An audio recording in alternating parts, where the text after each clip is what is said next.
ও সমমান পরীক্ষা শুরু, অংশ নিল 13.5 লাখ শিক্ষার্থী। প্রশ্ন ফাঁস রোধে কঠোর ব্যবস্থা নেওয়া হয়েছে জানালেন শিক্ষামন্ত্রী।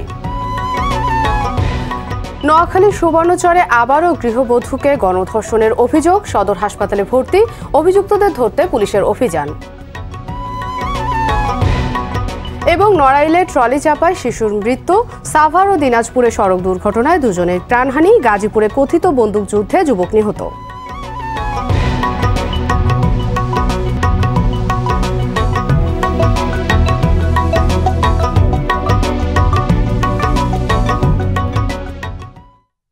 আসসালামু আলাইকুম, স্বাগত জানাচ্ছি RTV জেলা সংবাদে। শুনছিলেন শিরোনাম, আপনাদের সঙ্গে আছি আমি মনা সাদাত।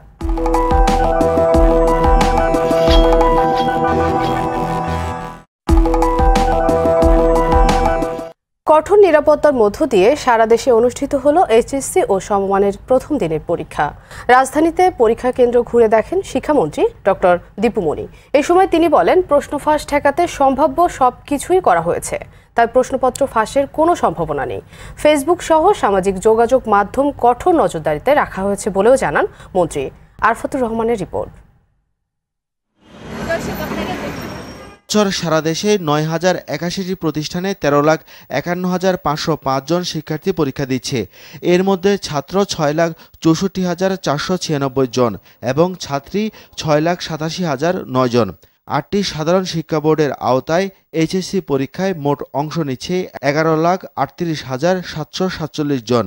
কারিগরি শিক্ষা বোর্ডের অধীনে HSC ভোকেশনাল পরীক্ষায় 1,24,264 জন এবং মাদ্রাসা শিক্ষা বোর্ডের অধীনে আলিম পরীক্ষায় অংশ নিচ্ছেন 88,451 জন।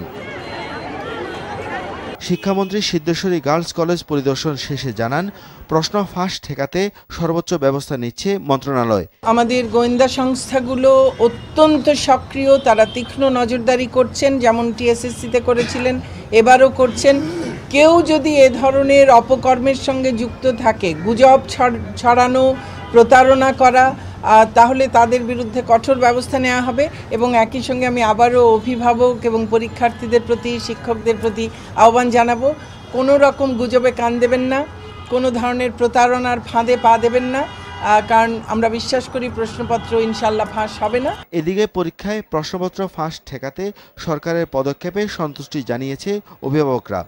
সবাইকে দেখতে হবে, খালি হবে না, অভিভাবক সবারই সচেতন থাকতে হবে এ ব্যাপারে, যাতে প্রশ্ন ফাঁস না হয়। কালকেই বাংলা দ্বিতীয় পত্র, এটা এত বড় সিলেবাস, একদিনও গ্যাপ না দিয়ে পরীক্ষা রুটিন দেওয়াটা ঠিক হয়নি। প্রশ্নপত্রটা শুনি যে এমন সময় ফাঁস হয় 9টার দিকে, 8টার দিকে, ওই সময় তো ওদের দেখা যায় না। প্রশ্নপত্র তখন কি দেখবে?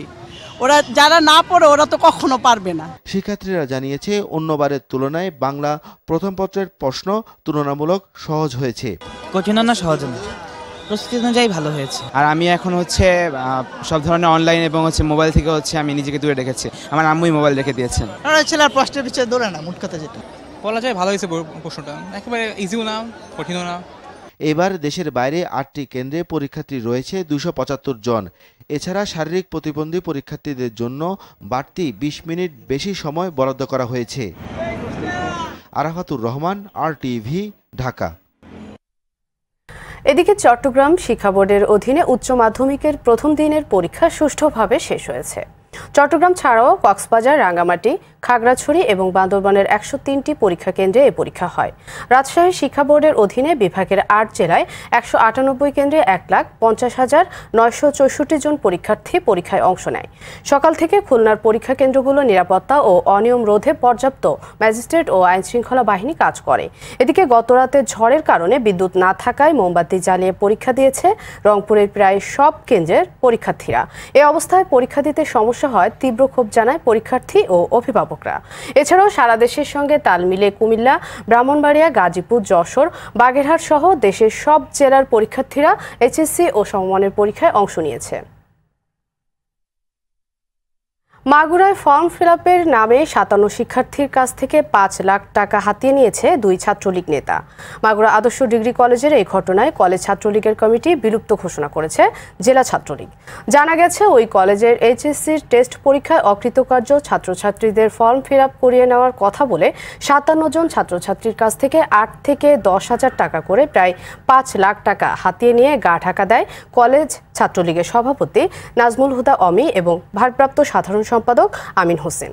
কিন্তু পরীক্ষা শুরুর আগের দিনে তাদের নামে প্রবেশপত্র না আসায় ওই পরীক্ষার্থীরা বিষয়টি অধ্যক্ষকে জানায়। বিষয়টি জানাজানি হলে ওই কলেজের কমিটি বিলুপ্ত ঘোষণা করে জেলা ছাত্রলীগ।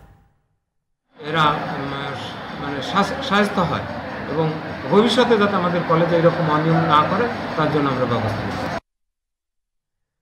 আবারও নির্বাচনে ভোট দেওয়াকে কেন্দ্র করে নোয়াখালী সুবর্ণচরে ধর্ষণের অভিযোগ উঠেছে। এবার উপজেলার চরজব্বর ইউনিয়নের 5 সন্তানের জননীকে গণধর্ষণের অভিযোগ উঠেছে। গেল রাতে উপজেলার চর জুবলি ইউনিয়নের উত্তর বাগা গ্রামে এই ঘটনা ঘটে। ঘটনার পর গেল মধ্যরাতে গৃহবধূকে নোয়াখালী জেনারেল হাসপাতালের গাইনি ওয়ার্ডে ভর্তি করা হয়। জড়িতদের গ্রেফতারের পাশাপাশি যথাযথ আইনি পদক্ষেপ নেওয়া হবে বলে জানায় পুলিশ। এর আগে একই উপজেলায় গত 30 ডিসেম্বর রাতে ভোটের জেরে 4 সন্তানের এক জননী গণধর্ষণের শিকার হন।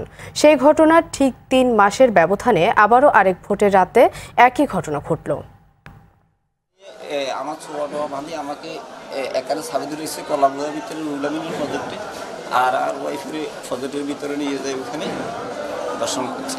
মহিলাটাকে ওনার বক্তব্য অনুসারে হিস্ট্রি অফ সেক্সুয়াল অ্যাসল্ট এবং তার শরীরের বিভিন্ন অংশে জখম আছে।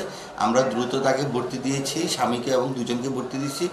ভিকটিমের যে হাজব্যান্ড তার সঙ্গে আমি কথা বললাম, উনি এজাহার দায়ের করবেন ন্যূনতম সময়ের মধ্যে। যারা অভিযুক্ত তাদের বিরুদ্ধে আইনানুগ ব্যবস্থা নেবে। পঞ্চম উপজেলা পরিষদ নির্বাচনের চতুর্থ ধাপে 160টি উপজেলা নির্বাচন হয়। এ নির্বাচনে চেয়ারম্যান পদে নৌকা প্রতীক নিয়ে আওয়ামী লীগের প্রার্থীরা সরাসরি ভোটে জয়ী হয়েছেন 45টি উপজেলায়। আর আওয়ামী লীগের বিদ্রোহী প্রার্থী স্বতন্ত্র জাতীয় পার্টি জেপি ও বিএনপির বহিষ্কৃত স্বতন্ত্র প্রার্থীরা জয়ী হয়েছেন 33টি উপজেলায়। তবে এই 160টি উপজেলায় আওয়ামী লীগের বিনা প্রতিদ্বন্দ্বিতায় জেতা আরও 24টি সহ চতুর্থ ধাপে বিনা ভোটে জেতা উপজেলা চেয়ারম্যানের সংখ্যা 39টি। সেই হিসেবে চতুর্থ ধাপে আওয়ামী লীগের টিকিটে নৌকা প্রতীকে উপজেলা চেয়ারম্যান পদে বিজয়ী হয়েছেন মোট 84 জন।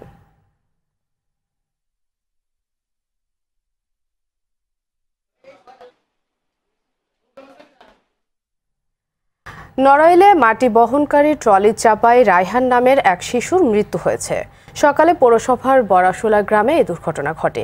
পুলিশ জানায় ওই এলাকায় মাটি ফেলে গাড়িটি পেছনে নেওয়ার সময় চাপা পড়ে শিশুটি। গুরুতর আহত অবস্থায় সদর হাসপাতালে নেওয়ার পর তাকে মৃত ঘোষণা করেন চিকিৎসক। এদিকে ঢাকা আরিচা মহাসড়কের সাভারের বলিয়ারপুর এলাকায় বাস চাপায় এক যুবক নিহত হয়েছে।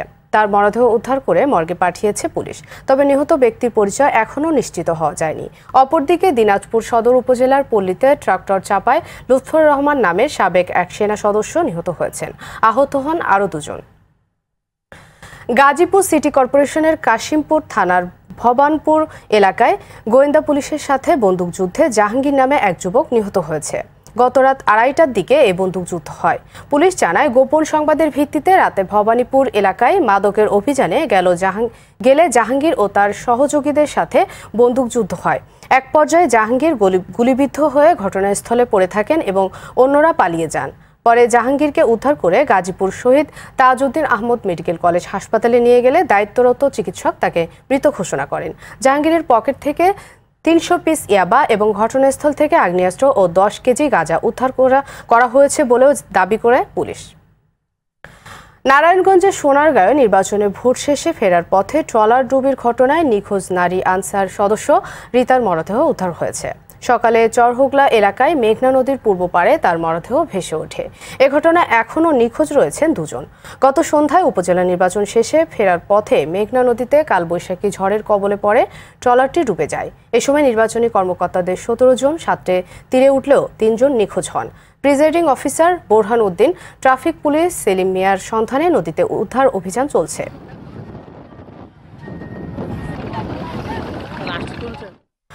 আওয়ামী লীগ কখনো রাজনৈতিক দল ভাঙা গড়ার খেলায় বিশ্বাসী না, এই অভ্যাস বিএনপি রয়েছে, এমন মন্তব্য করলেন আওয়ামী লীগের যুগ্ম সাধারণ সম্পাদক মাহবুবুল আলম হানিফ।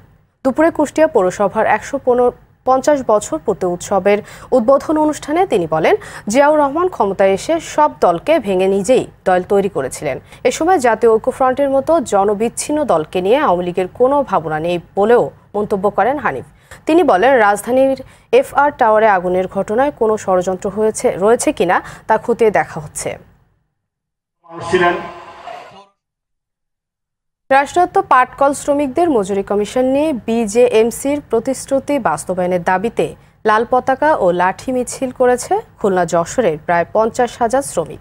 মজুরি কমিশন পাট খাতে অর্থ বরাদ্দ, বদলি, শ্রমিকদের স্থায়ী করা সহ 9 দফা দাবি তাদের।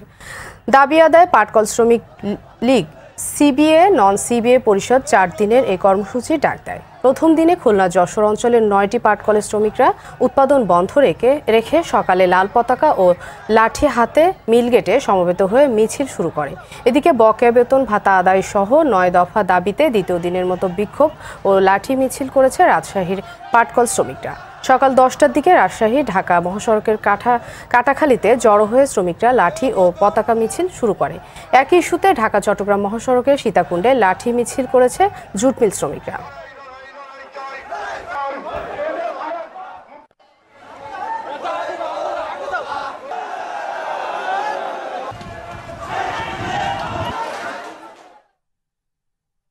জেলা সংবাদ এই পর্যন্ত। RTVর সবশেষ সংবাদ জানতে যে কোনো মোবাইল ফোন থেকে 2414 নম্বরে ডায়াল করুন। আর মোবাইল ফোনে সংবাদ দেখতে app store, Google play, Windows store থেকে ডাউনলোড করুন RTV অ্যাপস। এছাড়াও তাৎক্ষণিক বিনোদন সংবাদ জানতে বিশ্বের যে কোনো প্রান্ত থেকে ভিজিট করুন facebook.com/RTV online এবং youtube.com/RTV digitals। এতক্ষণ সঙ্গে থাকায় ধন্যবাদ সবাইকে।